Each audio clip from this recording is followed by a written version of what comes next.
Muitos de nós já vimos alguns carros no dinamômetro de 200 cavalos, que está rolando ali, de repente, umas modificações mecânicas como escapamento, fio de ar, e um cara no laptop mexendo ali, faz umas modificações, e de repente sai pipocos, fogo no escapamento, e de repente 500 cavalos de potência. Mas como isso é possível? Nesse vídeo vamos falar sobre tudo isso. O que é o remap, como é feito e por que você deveria fazer no seu veículo também. Primeiramente eu vou passar pelo básico. Você provavelmente que está assistindo esse vídeo já tem uma noção do motor ou já sabe como ele funciona. Então eu vou simplificar nesse vídeo. Você precisa de 3 elementos. O ar, que é o oxigênio, o combustível e o calor, que no nosso caso no motor a combustão a gasolina ou flex é a faísca. Tudo se inicia quando o pistão está no topo e chamamos isso de PMS, ponto morto superior. Na medida que o pistão se move para baixo, a válvula de emissão se abre e o ar juntamente com o combustível são sugados para dentro do motor. Isso a gente fala nos casos de injeção indireta. Se fosse no motor de injeção direta, seria somente a sucção do oxigênio, como os injetores já ficam dentro da câmara de combustão. No próximo movimento, o pistão se move para cima, comprimindo a mistura. A faísca acontece neste período, acendendo a queima dentro do cilindro e os gases se expandem e empurram o pistão novamente para baixo. Após isso, o pistão se move para cima, empurrando todos os gases resíduos da combustão para fora através da válvula de escapamento. Esse ciclo se repete continuadamente com o funcionamento do motor. Mas aí vem a pergunta: como consigo melhorar a eficiência e a potência do motor? Neste caso, você precisa da mistura certa, que é estequiométrica, ou seja, a mistura perfeita, que é chamada de relação ar-combustível ou AFR. Quando nós temos uma grande quantidade de ar dentro do motor, nós chamamos de uma mistura pobre, ou seja, a quantidade de ar é maior do que a de combustível. E vice-versa, no caso de uma grande quantidade de combustível, nós chamamos de mistura rica, ou seja, excesso de combustível. E isso são prejudiciais para o motor. Por exemplo, mistura pobre pode fazer com que o motor superaqueça e vindo danificar alguns componentes do veículo e não vai ter a sua total eficiência. Isso acontece também para a mistura rica. O motor não vai ter sua eficiência total e nesse caso também vai estar jogando combustível para fora, onde você pode ter um consumo excessivo de combustível e a eficiência do motor também não está legal. Então, para ter o melhor desempenho do motor, a gente tem que ter uma mistura estequiométrica, que é ideal. Isso, pessoal, a gente tem que ter uma noção. A cada 1 grama de combustível, nós temos que ter 14,7 partes de ar dentro do cilindro. Isso no caso da gasolina. Aqui, pessoal, esse FR não é fixo. Então, isso a gente fala em marcha lenta. Com o motor acelerando, o FR ideal seria 12,5 partes de ar para 1 grama de combustível. De acordo com o funcionamento do motor, com a carga do motor, isso tem que ser ajustado para não ficar fora a quantidade de combustível com a quantidade de oxigênio que é admitido pelo motor. Então, pessoal, vamos dizer que a todo momento é preciso ser ajustado o FR. Nós não podemos deixar ele fixo. Como eu disse anteriormente, se eu deixar ele em 14,5, ele é ideal na marcha lenta, mas com motores em altas rotações, esse tem que ser ajustado, porque a quantidade e a velocidade do motor, a quantidade de oxigênio que é entrada para dentro do cilindro é diferente, ok?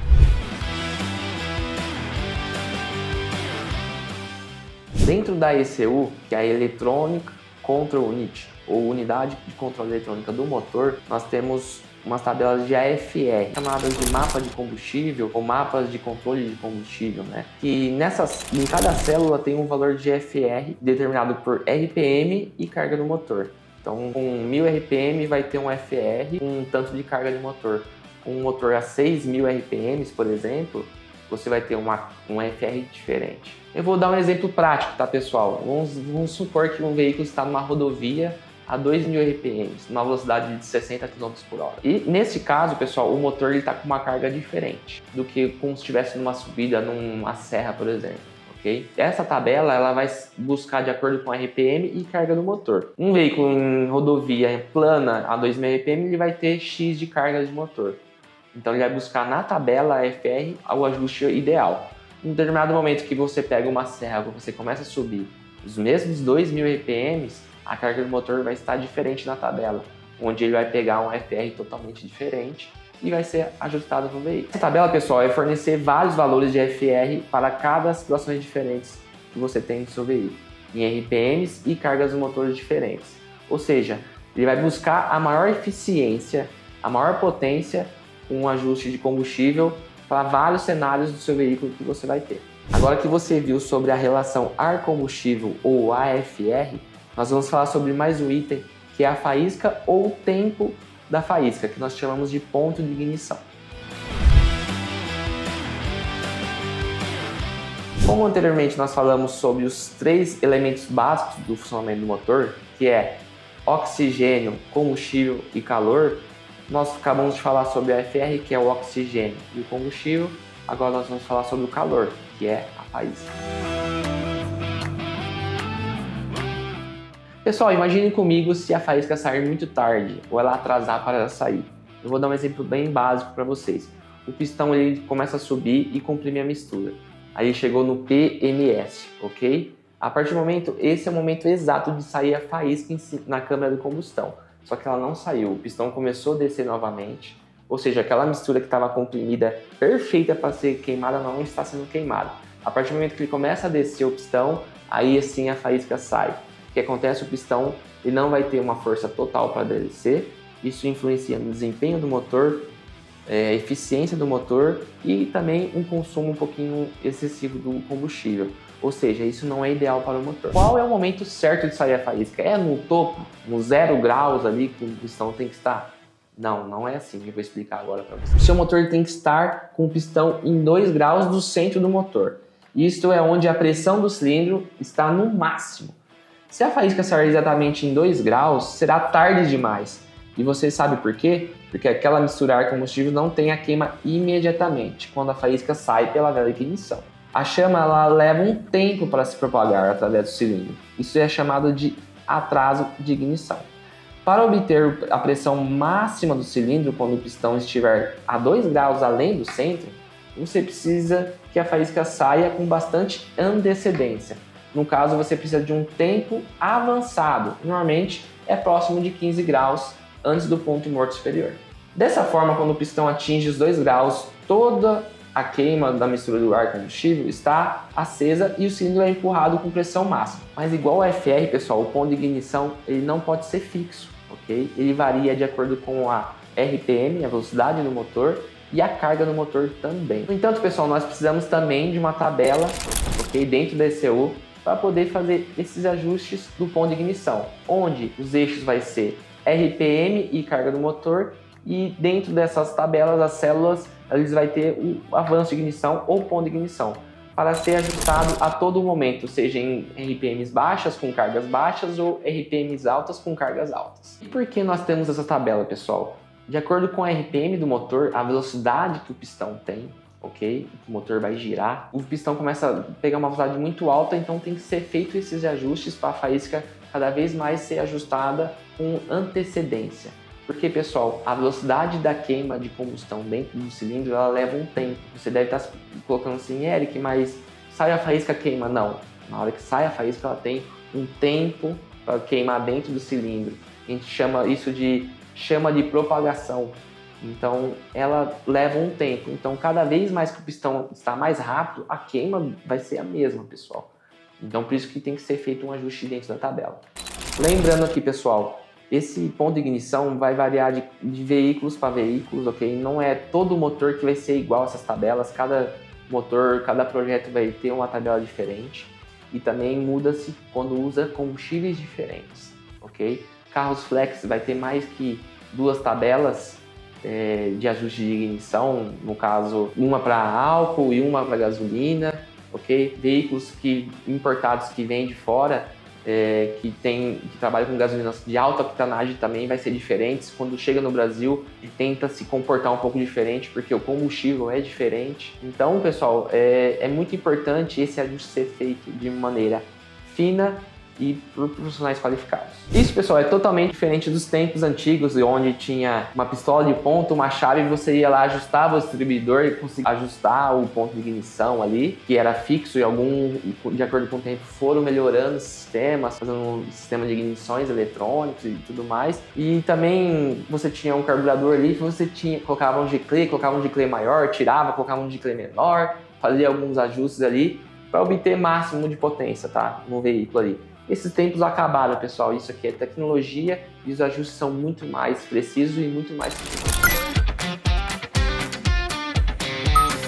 Agora vamos falar sobre a ECU. Como ela funciona, seus sensores, atuadores, como ela interpreta os seus sinais e as suas tabelas. Bom, pessoal, a ECU nada mais é que um controlador eletrônico, ou seja, é uma CPU, um computador do seu veículo. Ela recebe os dados de funcionamento dos sensores do motor e atua através dos seus atuadores. Sensores como temperatura do ar, sensor MAF que mede a quantidade de massa de ar que está entrando dentro do motor, sensores de rotações para saber a rotação do motor, rotação do variabequim e do comando de válvulas, temperatura da água e diversos outros sensores, tá, pessoal? Então esses sensores captam todas as informações do motor e envia para a central. Assim ela, dentro da sua lógica, ela tem as tabelas que ela recebe esses sinais e ela manda sinais para os atuadores, os comandos para os atuadores, para poder comandar, ou seja, nos injetores, no atuador da marcha lenta, no corpo de borboleta, para poder obter o máximo da eficiência do motor, potência,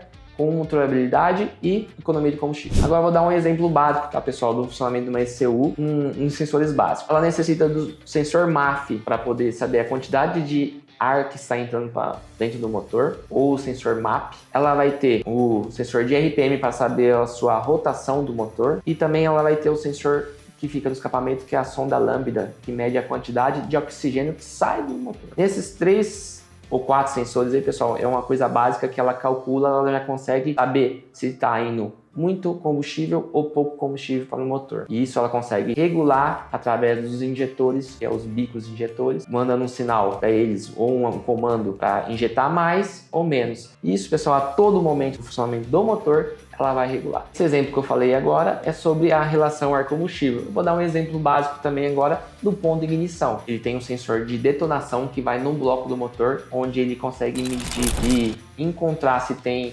combustões erradas ali, vibrações no cilindro. O ECU recebendo esse sinal, ele consegue atuar no sistema de ignição para poder ou atrasar ou adiantar o ponto de ignição. Isso a todo momento. Esses sensores, pessoal, são de fundamental importância para a ECU, porque a todo momento ela precisa desses sinais para poder atuar e buscar melhor eficiência e potência. Pessoal, para ajustar uma ECU ou fazer um remap hoje num veículo, tá? Os sintonizadores eles precisam acessar essas tabelas que tem dentro da ECU e modificá-las, tá? Seja de AFR, relação ao ar combustível, seja da faísca, que é o ponto de ignição, mas tem uma diversidade de tabelas também muito maiores dentro da ECU, ok? Pressão de turbo, limitadores de pressão de turbo, limitadores de torque, tem mais de 1000 tabelas dentro de uma ECU. Tem ECUs que tem mais de 2000, 3000 tabelas. O ajuste de ECU não é tão simples como parece, você tem que saber exatamente o que você está mexendo, por isso que é importante você frisar e levar sempre o seu veículo em profissionais qualificados, saibam o que estão alterando no seu veículo. Mas fora essas tabelas, pessoal, tem outras infinitas possibilidades de você alterar a sua ECU, ok? Ele tem mapas que você consegue alterar o combustível que você pode usar, você tem mapas que você consegue alterar até qual temperatura o ventilador do arrefecimento vai acionar, se é com 90 graus, se é 100 graus, 98, você consegue editar isso. Tem limitadores de velocidade que você consegue desativar, limitadores de RPM, uma diversidade maior, pessoal, que você consegue alterar no seu veículo que você não tem nem noção. Tem gente que fala que são funções secretas. Não, não são funções secretas. São funções, pessoal, que estão ali, mas ou estão ativadas ou desativadas. A maioria dos sintonizadores hoje, pessoal, eles utilizam dinamômetros para fazer esses ensaios, tá? No seu veículo. Existem diversos tipos de dinamômetros, eu não vou entrar em detalhes aqui. Dinamômetro de rolo inercial, 4 rolos, 2 rolos, 4x4. Tem agora uns dinamômetros portáteis, que vai colocado na roda ali, ele vê peso, potência e faz o cálculo, tá, pessoal? Não vou entrar em detalhes sobre esses dinamômetros nesse vídeo. Os ajustes, pessoal, são importantes para você fazer esses ensaios nos veículos. E por fator segurança, eu creio que hoje a melhor possibilidade é o dinamômetro, do que você colocar um laptop e sair dirigindo nas estradas, acelerando, nas ruas, por aí. Então hoje, por fator segurança, o melhor tipo de ensaio para você fazer é o dinamômetro. Não que seja idêntico, pessoal, você andando na rua, porque mudam vários fatores, fluxo de ar, temperatura, carga do motor, etc. Mas é onde você consegue buscar o máximo de identidade possível num veículo em transição aí, para poder fazer os ajustes. Vocês devem estar me perguntando, Eric, mas como eu consigo acessar a ECU e fazer esses tipos de ajustes? Só hoje no mercado existem vários equipamentos, diversas marcas e modelos que você consegue fazer o acesso na ECU, fazer as alterações. Tem equipamentos que você tem que fazer pela tomada OBD, que encaixa ali diretamente no veículo. Tem veículos que você tem que tirar a ECU fora e fazer na bancada, pinar, abrir ela e etc. Então, pessoal, nesse vídeo eu não vou entrar em detalhes sobre os equipamentos, ok? Mas só para você ter noção, existe uma diversidade enorme de equipamentos italianos, europeus, asiáticos. A infinidade é maior e também depende de cada tipo de veículo, tá? Então você vai ver que tem alguns programadores que pegam veículos americanos, como o HP Tunners. Você vai pegar alguns veículos que já pegam carros fresh, aqui no Brasil existe muitos. Tem carros importados, veículos diesel. Então, cada tipo de equipamento às vezes consegue abranger uma determinada marca, modelo ou tipo de veículo. Pessoal, o ajuste requer muito conhecimento sobre motores, não só sobre motores, mas também de programação, ok? Você vai ver que tem veículos com ECUs originais, tem vários tipos de interpretações que o módulo tenta por quesito segurança. Em muitas linhas você tem que quebrar para poder extrair o máximo de potência ali naquele veículo. Tem que ter muito conhecimento, muita didática, muito dia a dia. Vocês vão ver que a diversidade de ECUs hoje no mercado são grandes. Você vai ver Bosch, Continental, Motorola, Denso, e cada uma interpreta de um jeito diferente. Se você fazer manipulação igual num modelo para o outro não dá certo, são diferentes. Tem que ter bastante conhecimento para demandar esses tipos de ECUs, ok? Por isso, pessoal, que a maioria dos tunners ou sintonizadores, eles se especializam num tipo de marca. Vou se especializar em Volkswagen, em TSI, vou se especializar só em linha diesel, porque, pessoal, a quantidade é enorme e o tipo de interpretações são totalmente diferentes. E, pessoal, isso que a gente falou aqui é uma parte bem pequenininha aqui do que tem dentro do ECU. Se a gente for entrar a fundo aí, vocês vão ver que tem vários outros tipos de ajuste.